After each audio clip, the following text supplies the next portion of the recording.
Le ministre britannique des Affaires étrangères et du Commonwealth a effectué aujourd'hui une visite dans notre pays à l'issue des entretiens qu'il a eus avec le président de la République par intérim et le Premier ministre William Hague a déclaré que le Royaume-Uni restera un bon ami du Mali. Il a également salué le succès militaire obtenu sur le terrain avant de souhaiter l'organisation de bonnes élections pour notre pays. Le reportage de Mamari Kone. En foulant le sol malien, le ministre britannique des Affaires étrangères et du Commonwealth est venu échanger avec les autorités maliennes. Première destination, la résidence du président de la République par intérim, où il a été reçu en audience pendant 1 heure. Il s'est ensuite rendu à la primature où il a échangé avec le Premier ministre. Au centre des entretiens, le rôle joué par le Royaume-Uni dans le déploiement des forces africaines, le soutien humanitaire et l'amitié entre les deux pays. C'est un grand plaisir d'être venu ici voir le président et le Premier ministre. Et je leur parlais de l'appui que le Royaume-Uni veut apporter au Mali. Et j'ai aussi beaucoup parlé aussi de l'importance du succès militaire, mais aussi, très important, le succès dans le domaine politique, point de vue les élections, point de vue le dialogue qui comprend toutes les personnes de Mali. Ce ont été de très bonnes réunions et le Royaume-Uni restera un très bon ami du Mali. Aussitôt après son arrivée, le ministre britannique des Affaires étrangères et du Commonwealth a rendu une visite au dispositif militaire britannique stationné à l'aéroport, un dispositif qui joue un grand rôle dans le transport des troupes de la MISMA. Le ministre a également rendu visite au contingent du Ghana.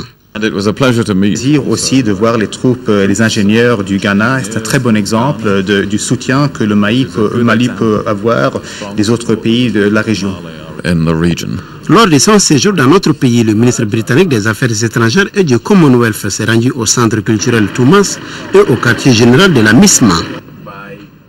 Je vous le disais tantôt, le ministre des Affaires étrangères et du Commonwealth est en visite dans notre pays après sa rencontre avec les autorités maliennes.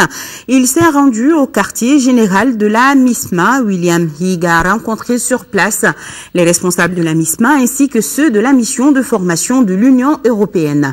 Les échanges ont porté sur l'évolution de l'opération Serval et le déploiement des troupes de la MISMA. Mohamed Diarra. C'est un hôte de marque qui vient de franchir le portail de l'école de maintien de la paix où se trouve l'état-major de la MISMA. William Hague est venu échanger avec les responsables de la MISMA sur l'évolution des opérations sur le terrain. Il n'y a pas de difficulté particulière, c'est un processus.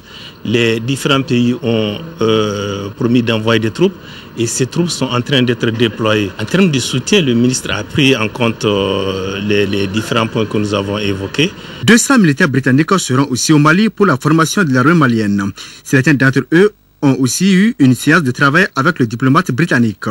Les échanges se sont déroulés à huis clos. La position du Royaume-Uni ne change pas. Pas de troupes britanniques pour combattre au Mali. Le pays renforcera tout de même son appui logistique et humanitaire pour que le Mali retrouve la stabilité. Nous, en tant que Royaume-Uni, nous allons apporter l'assistance et l'aide nécessaire pour la stabilité après les opérations militaires et pour la paix, une paix durable et aussi, pourquoi pas, pour le renforcement de la démocratie et le processus politique en cours au Mali.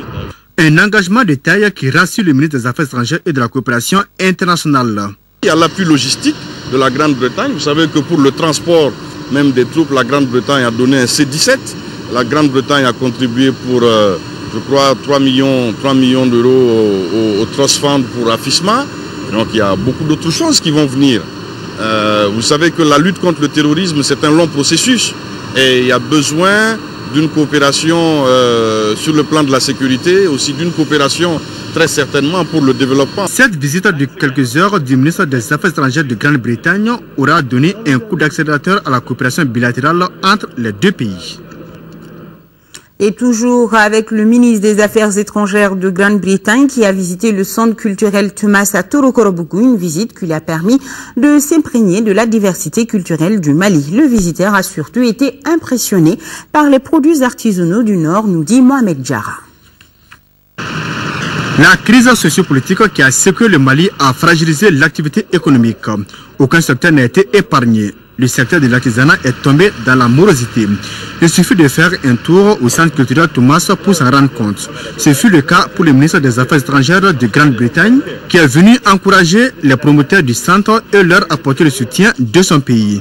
Une visite qui vient au bon moment. Nous sommes des hommes de culture et cette culture nous permet de nous connaître entre nous, de se frotter ensemble, parce que le centre culturel est un centre qui œuvre pour la promotion des cultures et des communautés. Cette visite est un grand honneur et un réel plaisir pour les différents membres de la coopérative Thomas. L'hôte du jour, accompagné du ministre de l'Artisanat et du Tourisme, a eu droit à une visite guidée du centre. Le ministre britannique a pu se faire une idée de la richesse de la culture tamasek. Une visite qui augure des lendemains meilleurs pour le secteur au Mali. C'est un réconfort pour le secteur de l'artisanat, surtout dans cette période extrêmement difficile, où surtout cette forme d'artisanat qui est tributaire du tourisme, et je crois que c'est un très très grand réconfort et nous espérons que la visite de son Excellence le ministre des Affaires étrangères du Royaume-Uni permettra aussi de faire revenir beaucoup de gens ici. Le ministre de l'Artisanat et du Tourisme a remis un cadeau à son hôte. Un cadeau symbolique avec comme motif les dunes de sable, elles qui constituent la clé du désert.